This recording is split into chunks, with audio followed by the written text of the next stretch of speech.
Alright, so A screenshot of a video game with icons and text. Speech off. okay, that was an interruption. So you know the iPhone's charging sound, which in this case is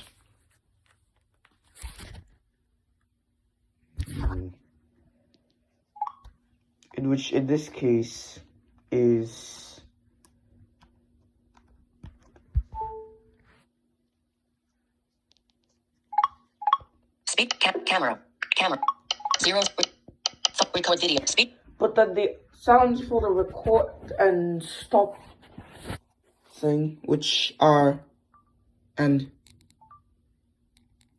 have still remained on the iPhone, even with the iOS 17 update. So it's like how they had that sound in iOS 6, and then they put a new sound for iOS 7 with charging in them. So, but it's best that Apple could. I'm not sure if Apple is gonna put a new charging sound or have that remain as the charging sound because reasons. So.